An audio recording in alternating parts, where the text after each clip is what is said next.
Hello, my name is Veronica Anderson, and welcome to this conversation, the first youth dialogue for peace, hosted by the International Institute of Human Rights, America, Costa Rica. Today, we have a special group of young people who are coming together from around the world to share their perspectives on peace and human rights and how we can be the change that we wish to see in the world. These young leaders and their communities have voices that deserve to be heard. So thank you for participating in this dialogue as a spectator and for giving us your ears and your eyes as we go on this journey together for the next little while. I mentioned that my name is Veronica Anderson. I am calling in from Costa Rica, where I've lived for the last 6 years, working as a visionary architect and a mindfulness coach. My practice of architecture brings together the external lens of how the world looks and works and pairs it with the inner world that is actually the source of all the peace and change that we want to have around us. I've been working on issues of climate change for 15 years in my journey as an architect and planner, and have been blessed to work with nonprofit organizations at the global scale, having spoken at the United Nations about the importance of technology as a way to bring us all together around what this manifesto, which we will be discussing today, calls our common home, Earth, the one thing that we all share, our planet. So join us for this dialogue about how we can be the change we wish to see in the world. And I'll be asking our participants to introduce themselves by saying their name, where they're calling in from, and what it means to them to be the change that they wish to see in the world. So thank you very much for joining us. And let's go ahead and get started with Marti. Marti, will you let us know where you're calling in from and what it means to you to be the change that you wish to see in the world? Hello, everyone. I'm Martina. I'm calling from Italy. And for me, the change in the world means be a person who wants to do something for other people, for help them and the place where I live and where other people live. Thank you, Martina. Yes, we all agree how important it is to be of service to others in our lives. Thank you for being here today. I look forward to hearing your voice more. Mariana, would you please introduce yourself by letting us know where you're calling in from and what it means to you to be the change that you wish to see in the world? Hi, my name is Mariana Quesada. I'm calling from Costa Rica. And for me, being the change, making the change is a great part of my life. My area of study is about helping others make better their lives. So I think it's like a big part of my life. And I'm happy to be here, happy to service others, and happy to make a change that can be significant. And the world is lucky to have you, Mariana, and so are we. Thank you for being here today. We have a friend joining us from Croatia. Would you please unmute and let us know your name and what it means to you to be the change that you wish to see in the world? Hello, my name is Roko Baričević. I am from Croatia, the capital of, I'm from Zagreb, that is the capital of Croatia. And I'm sorry, but I'm currently walking my dog, and every time I walk my dog, I get a trash bag and pick up some trash because that makes a lot of change. And I think many people should do that. And my biggest inspiration is Leonardo DiCaprio. Thanks. Thank you, Rocco. It's great to have you in action as you are being the change that you wish to see in the world. Looking forward to hearing more about the world from your perspective today. But before we do that, I'd like to bring us together a little bit more around this idea of Earth as our common home. I'll share that this manifesto is a very powerful call to action, which contains 5 different principles that our participants have chosen to work on in their own lives and their own communities. And within the manifesto, there's a roadmap called The Route of Change for Peace and Sustainable Human Development.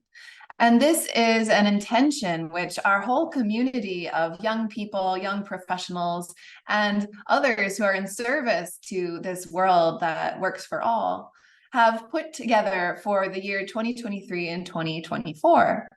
And so within this commitment that the manifesto provides is an intention to actively participate in these principles of respect and tolerance, dialogue, justice and equity, solidarity, freedom, dignity, and common good. And of course, today we are here having a dialogue and in conversation as we come together from different perspectives from around the world. I shared that I'm calling in from Costa Rica, but I was originally born in the United States, and I grew up working together with my neighbors and my community to be in harmony with the land, to work together with nature, to create more peace in our lives. And this beautiful place where I grew up became a safe connection for me as I moved through the world on my travels, as I educated myself in architecture and geodesign, which is the use of geography and planning to create true sustainable developments. And I learned about the importance of mental and emotional health from my community where I grew up on the shore of the Atlantic Ocean. And every time I would step outside into nature and come into contact with the ocean, with the trees, with the birds, I would feel at peace. I would become more centered and calm.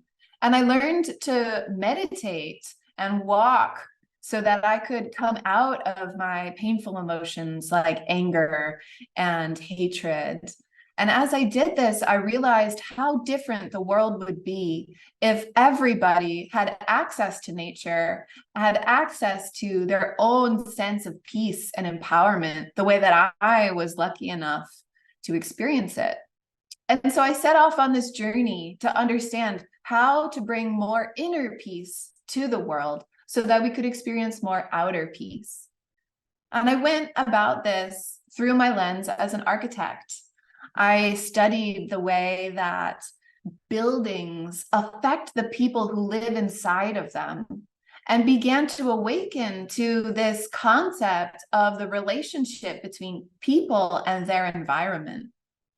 I noticed that many of the buildings that I lived in and worked in and traveled around made me feel small and sick.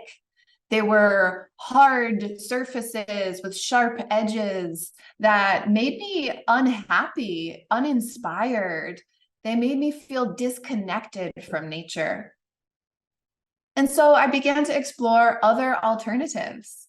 As I was learning about sustainable technologies like solar panels and wind energy, I also discovered that what is beautiful is sustainable, that we protect and preserve the things that are most beautiful to us. And so I noticed that I was attracted to organic architecture, places and spaces which had curving forms that were open to the environment, where natural air and natural light could come in. And I began to design these kinds of spaces. And something else that I noticed was that communities, neighborhoods, were affected by the way that they were designed. If there were big, busy streets in the middle of a neighborhood, neighbors wouldn't walk and talk to each other.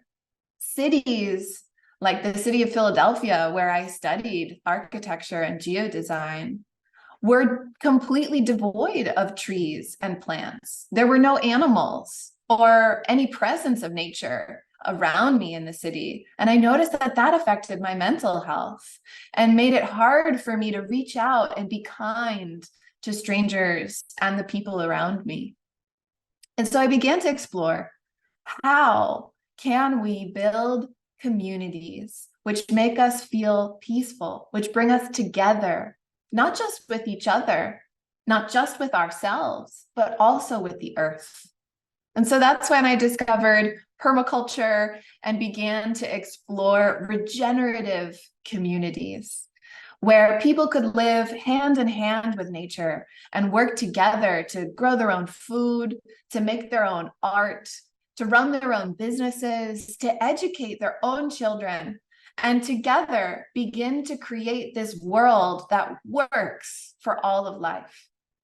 I've always been devastated to witness the way that injustice dominates our world around us, the way that our communities are suffering from poverty, from racism, from colonial patriarchal ideas which keep us in a mindset of stuckness and depression. So I began to develop new technologies for understanding the way that we could work together and create solutions for a sustainable world, so that we could become at peace with the earth and stop trying to destroy and pollute our natural environments, so that people could awaken to the truth, which is that we are all connected through this planet. We are a single human family together with this responsibility to care for and protect the earth.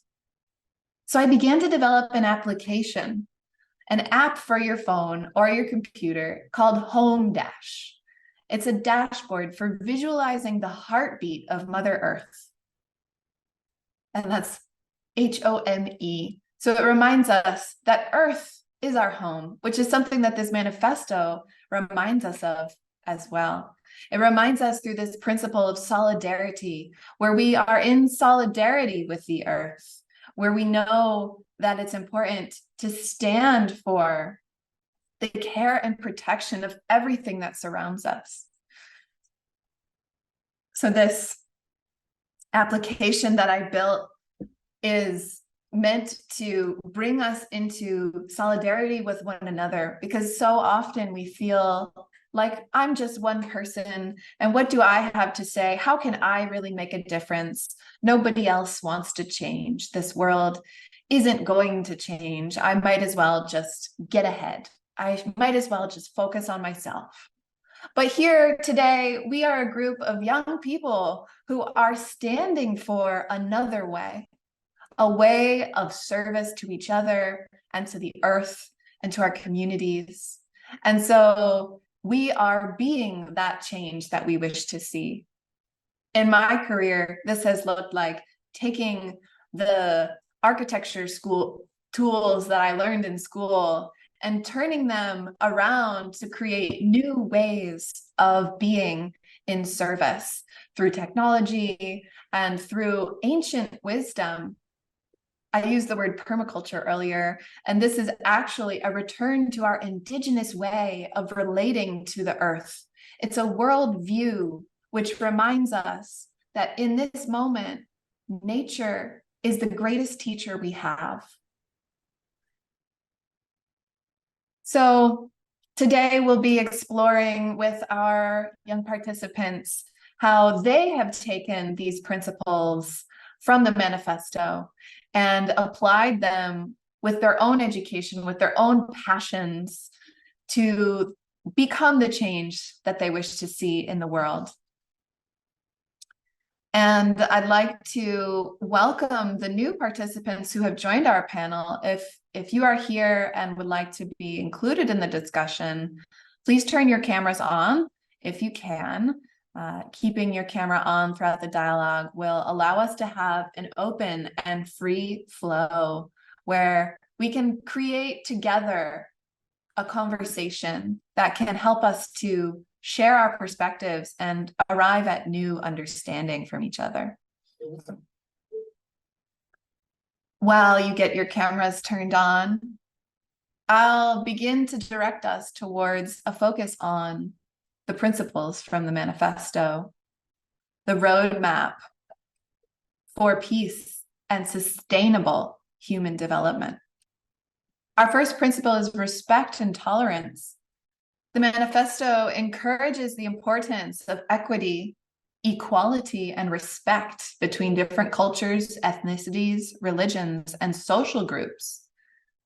That this is a fundamental principle of building a society of peace, where we are kind, tolerant, and respectful, and eliminate taboos and ideological barriers which separate us from each other. Together today, we are promoting these values with our respect for diversity and equality, regardless of gender, religion, ethnicity, age, or nationality. So together, let's explore how we can build peace from this principle in our dialogue today. And I'd like to ask our new participants to introduce themselves. I see that Alberto is here. Would you like to let us know where you're calling in from and what it means to you to be the change that you wish to see in the world? Hello, everyone. I'm Alberto. I'm from Portugal. In fact, it's the second time I'm attending this meeting, I try to, I'm a teacher, and I try to be with my students here in this group and the other one to participate, but we are at this moment arrived because it's a holiday in our town. It's the big holiday in our town, and it's a little complicated to be here, but we are here to participate and contribute with you. So we are a little out of the subject about today, but we will try to engage with everyone and try to be active in this discussion. Okay? Yes, Alberto, thank you very much. Thank you for being here as part of the celebration that's happening in your corner of the world. Which country are you calling in from again, please? Portugal. Okay, thank you. Okay. And should we hear from Rui? Would you like to introduce yourself and let us know where you're calling in from and what it means to you to be the change?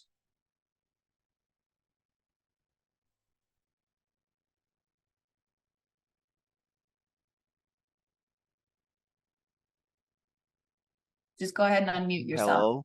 Hi. Hi, I'm Rui. I'm from Portugal. And I'm also out of context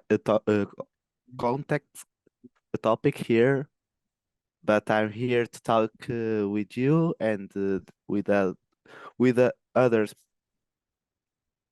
with the other participants, and I want to contribute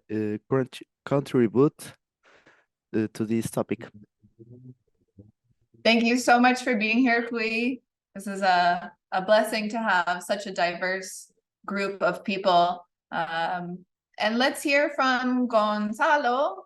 If you would please unmute, let us know where you're calling in from and what it means to you to be the change that you wish to see in the world. Hi, I'm from Portugal too. I'm in the same situation that the Professor Alberto, the teacher Alberto, and the other student Rui. I don't know about the topic, but I want to know more and contribute in this meeting. Thank you very much. Are you able to turn your camera on, Gonzalo? Yes, I will try. Okay. Rui, it would also be wonderful to have your face on the screen if you're I able. don't have a webcam, sorry. All right, there's no problem. Thank you very much for participating, everyone, today. We are engaging in this act of connecting to one another and building peace from our principle of respect and tolerance. We also have folks, for our friends from Portugal, we have Martina calling in from Italy and Mariana calling in from Costa Rica. And we have Rocco, who's in Croatia as well. So we truly are a diverse blend of individuals who believe that it is our responsibility to create a world that is peace and just. So we've spoken about the first principle, and now let's look at the second one, which is dialogue.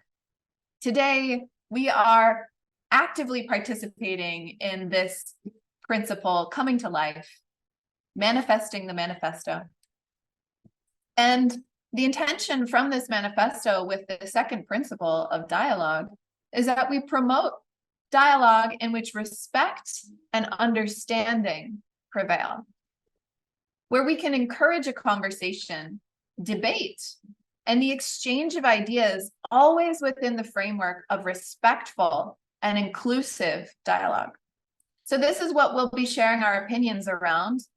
And I want you to think about the importance of empathy and interpersonal understanding before we issue judgments and stereotypes. Today in the world, there is an escalation of conflict between Israel and Palestine, a conflict which has been going on for centuries. And today we are confronted with the importance of avoiding stereotypes and judgments about individuals and groups in our own communities, in our own lives. And so the invitation today is, I would ask you, in your opinion, why is it important to avoid stereotypes and judgments about individuals and groups? And Mariana, I'd like you to be the first person to answer this question, if you will. Well, hi again. For the people who didn't get to know the introduction I made, I'm from Costa Rica, and I'm here to talk about like to represent a little part of America, of Latin America, as I am the only one here. But talking about dialogue and about stereotypes, I mean, here in Costa Rica, there are a lot of stereotypes, a lot of judgment, a lot of if you don't do this, don't be that, right?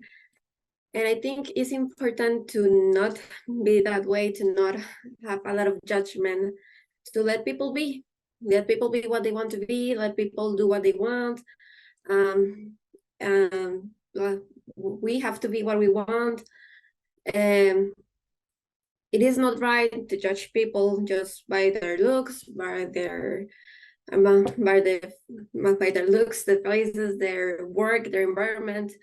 Here you can see a lot of there is like a division between people with a lot of money and people with less money. You can see that a lot, and there is a lot of judgment about that. There is like a division, and people talk a lot about that.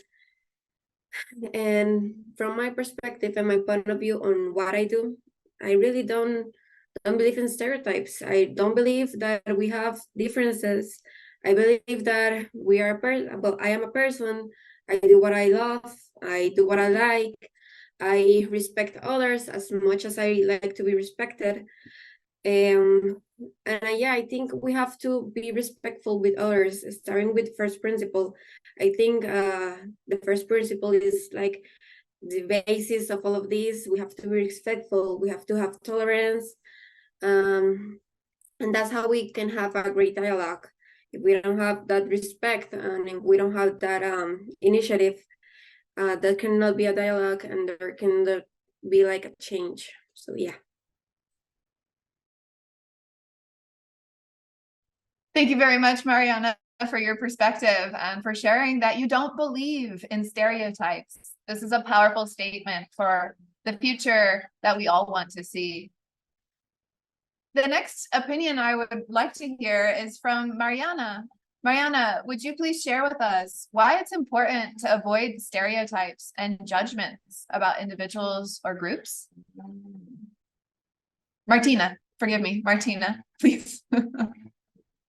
Okay, I think that in the world there are lots of stereotypes about everything because everyone have think about something, but it's very important for me.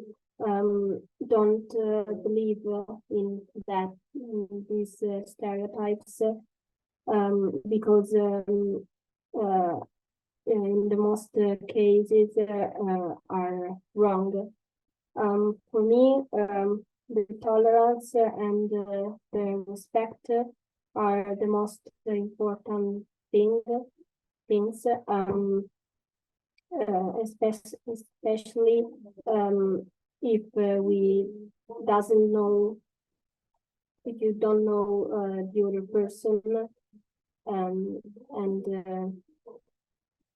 I think the respect is very important for everyone. Thank you, Martina. It's good to hear from your perspective about the importance of respect and tolerance, as well as how those lead to dialogue in our communities. Rocco, same question for you. In your opinion, why is it important to avoid stereotypes and judgments about individuals and groups? So I think that respect is the main thing about that. If we respect others, we will also get our respect from others. So yes, and every day we see many faces, and we don't know what they have gone through. So we should not judge them by their looks or their statement if they're poor or if they are rich. So yeah, I think we should really get to know them, and yeah, that's it for me. Thank you, Rocco. It is such an important reminder that we get respect by respecting others. And it's a powerful to hear that in this context of young people, when it seems as though many of our elders and adult leaders aren't connected with that truth. So thank you for being the change. And let's hear now from Gonzalo. Would you like to share your opinion about why it's important to avoid stereotypes about individuals or groups? Yes, I think that the stereotypes might be a part of how we think, but we don't have to let them control how you see the others. I think we can make the world a more welcoming and fair place, trying to celebrate the difference and treating everyone with more respect. And I think this is a key for breaking free the stereotypes and try to make a little more different in the world. I think it's everything I want to say. Thank you, Gonzalo. I appreciate your very grounded reminder that stereotypes might be a part of the way we think, but they don't have to control how we act. Same question to you, Hui. Please let us know your opinion about why it's important to avoid stereotypes and judgments about individuals and groups. I think, in my opinion, that avoid stereotypes is a very important thing, because in the world we don't need to follow any rule or anything. We can be ourselves, and every person is a different person, and we don't have to do something because some people think that we should we should do that or follow that trend, and I think also that we need to help the other people to be the way that they want to be, and don't let create more stereotypes, because that's not the world we want to live. We want to live in a free world, and a happy world is a world without stereotypes. And that's it.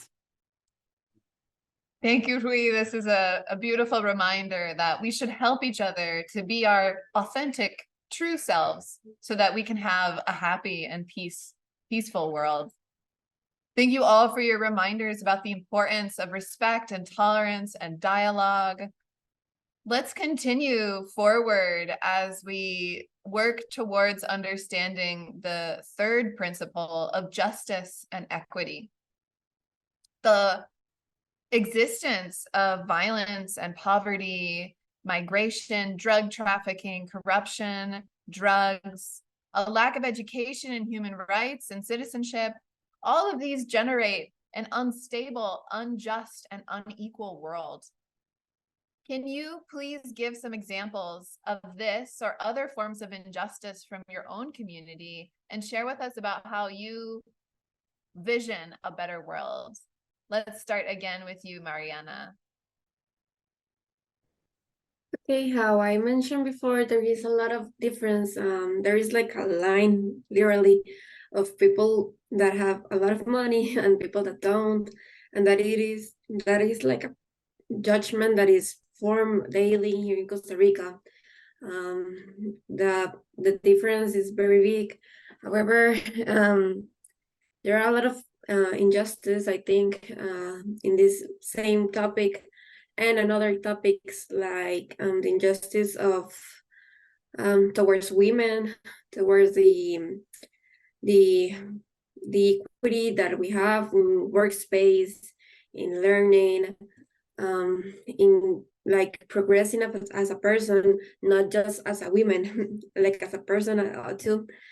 That is something I have thought like since I was born. Basically, I always defended my grounds. I always defended who I am. I am a woman, yeah, but I am a woman, but I am also a student. I am also someone trying to get ahead, go far, study. I don't know if I mentioned it, but I am studying a biomedical engineer.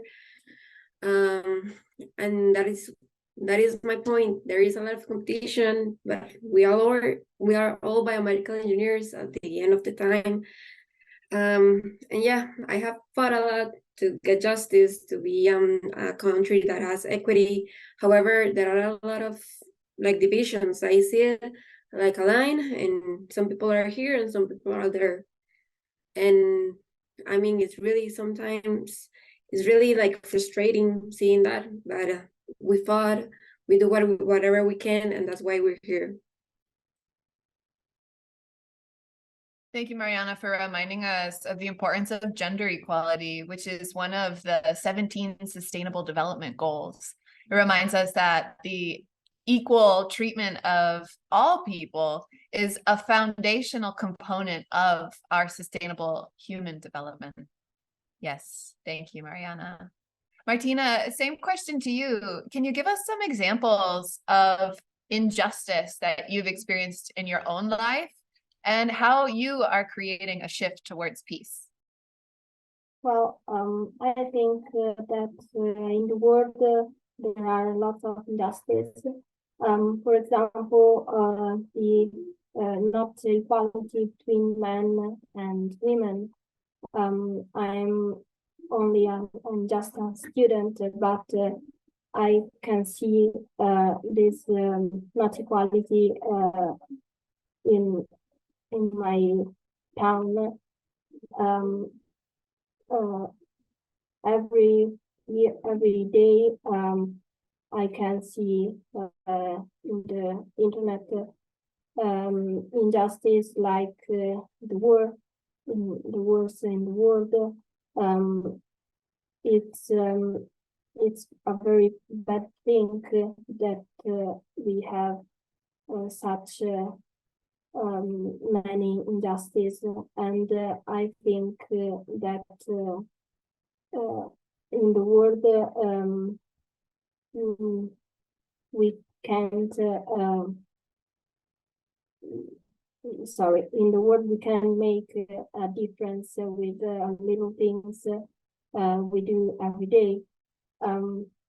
Because I think that at the end we are all human, so we can make the difference together. Absolutely, Martina. Thank you for reminding us that together we can make a bigger difference than apart.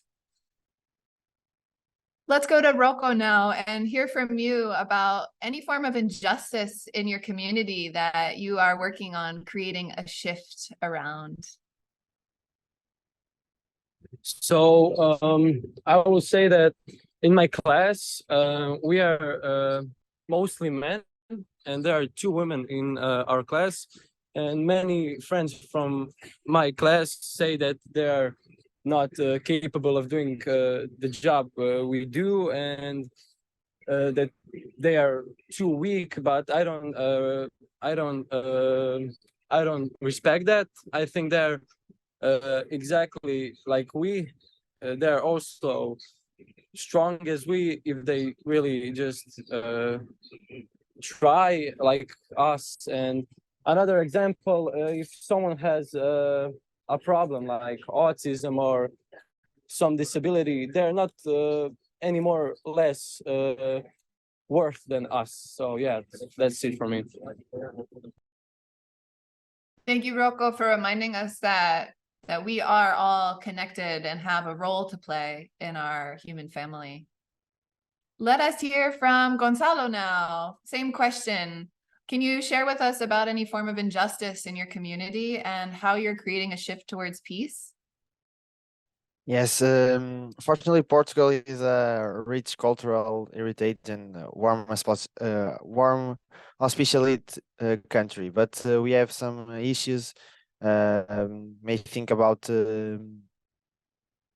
housing injustice is now it's very difficult to raise housings, and we have it's a injustice about the homeless that don't have a place to live. It's an instability, and we have a huge impact in our community about that. And some issues about immigration and refugee challenges. They don't have so much opportunities that the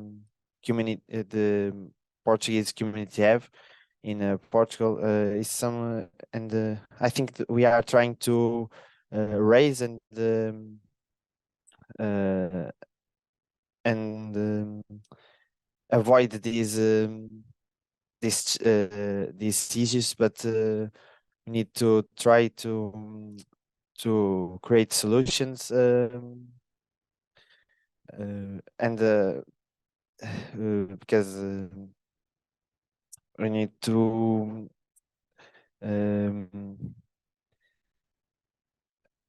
I think we need to do more what we are doing now uh, to um, to create solutions and resolve these problems. Thank you very much, Gonzalo. Yes, tough issues when it comes to immigration, and we do need more solutions at a global scale. Hui, let's hear from you the same question. If you'd like to share with us forms of injustice in your community that are impacting you and how you're creating a shift towards peace. I'm from the same country as Gonzalo, so we have the same topics to talk about, the main problems. It's about immigration, about homeless people, and about the gender. These are the main factors of non-justice in our country. In my opinion, the main solution that we can make or do is to do more do or create more opportunities to the people that don't have, because the people that immigrate to Portugal, if they had the same opportunities that the Portuguese people have, they would take that opportunity, and I have the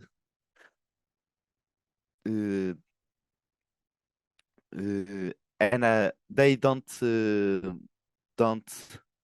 leave that opportunity. That they will take that opportunity and carry them. And I think that's it. If we create opportunities to the people, they will get it. Yeah. Thank you, Hui. We appreciate your reminder about the importance of equal opportunities. Let's take a moment now and start to focus on how we can bring our dialogue to a beautiful close. We have taken time to connect about the importance of respect and tolerance, about dialogue, about solidarity and justice and equality, as well as freedom, dignity, and common good. So my question for all of you is, what is your message about the responsibility of all people in the care and protection of our common home, Earth? This is the fourth principle of solidarity, where we notice that we can, through our social networks, share positive messages about the responsibility for the care and protection of everything, how we can take care of the physical and mental health of the people in our communities, and how this can be related to solidarity. And of course, this is connecting us with the fifth principle of freedom, dignity, and common good, which is the subject of our dialogue today. So please share your remarks about this fourth principle.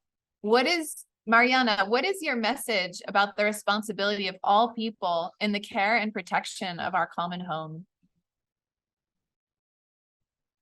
Okay, I believe that we all, as young people, like everyone, young adults, older people, we have the responsibility of making a change, of seeing the difference. The change will not be alone, and it comes with a great responsibility and a great, how I say this, like, it has to be fought. It has to be fought. It has to be made. It has to be difficult in order to see a change. I believe that, well, myself, I believe that I am trying my best to do the change. I'm fighting my best to do the change. I am doing the things I think that are right. And I think that we all need to be like a little more empathic, like have this solidarity that we need to show people that we are change, show someone that doesn't think that what they're doing is wrong, and show them how they can do it different to help our common home, that is the earth. It's not just about taking care about the earth, it's also to take care about the people who live in it, the people who need the help. I'm right now don't need the help, I could need it in the future, but that little help, the little grain that I do, can make a lot of difference in the life of a person without us knowing. So we have to be more empathic and we have to help each other. Thank you, Mariana, for reminding us of the importance of empathy and companionship and how we can be in solidarity with the earth and the people around us. We have this feeling oftentimes that we're separate from other people, that there's nothing that we can do to face the violence and corruption in our communities. Martina, what's your message about the responsibility that we have to care and protect our common home? Well, I think everyone has little responsibilities. I think we can do little things every day to make our world better. I think we must take care about each other's. We must take care about the places where we live, about the earth, our home. And I think we must take care about our future, because in the future there will be our families, and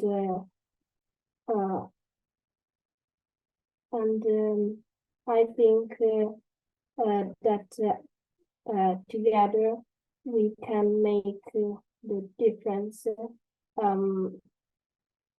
and that's it. Thank you, Martina. I appreciate the reminder of the small things that we can do to make a change, which combined with Mariana's point about the big things, the big changes that we can make, really forms a holistic approach. Rocco, let's hear from you in your closing statement about your message regarding our responsibility to care and protect the earth, our common home. So I think that we could all change the earth if we have a pet, and we walk the pet like I do. We should get a trash bag and collect some trash from the ground, so we can, if we all do that, we can really make the change. And we people are the only ones who can make something change. So I think we need to remind our loved ones, our friends, our families, that they can do something to save the world. So yes, that's my message. Thank you for leading by example, for sharing your companionship and empathy with not just animals, but all people and the world. Let's hear now from Gonzalo about your message regarding the responsibility of all people in the care and protection of our common home. I think that each person, community, and society need to do responsible actions, informed decisions, and collaborate. We need to collaborate the force to guide the world to a new trajectory, to find a more sustainable and equal world. I think that if one do small things, we can do a big change in the world. So we just think and embracing responsibility and try to make the difference. Thank you, Gonzalo. And let's hear from Hui. The same question. What is your message about our responsibility in the care and protection of our common home? I think that the main the world leaders should have the main responsibility in this team, but also we need to do the real things to do. We need to change real things to guide the world to a better world. But if we if we do our part, we will do the what we need, and that's it. If one person do their thing and other person do their thing, we will reach what we want, and that's it. Yes, it is. That is it. That is all that we must do, is to do our part in the collective work of creating change for peace and sustainable development.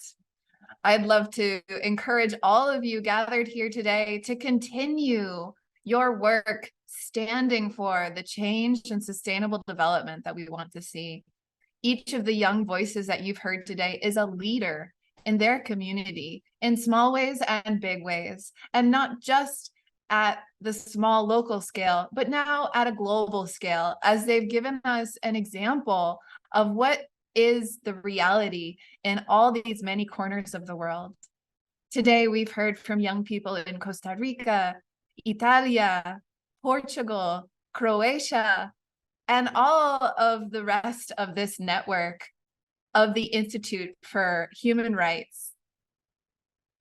So I'd like to invite the director of this conversation, Roxana Pereira Villalobos, to come forward now and offer some closing remarks as we thank our participants for being a part of this first Youth Dialogue for Peace, the second Youth Dialogue for Peace, excuse me.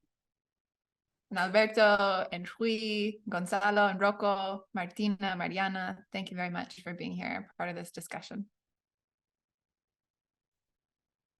If you want to unmute and say goodbye, feel free to do so, and we'll all sign off. Thank you as well. Goodbye. Thanks for the opportunity. Goodbye. Thanks. Goodbye. Thank Thanks, you. thank Goodbye. Goodbye. Have a nice day. You too. Goodbye. Okay, goodbye. See you next time.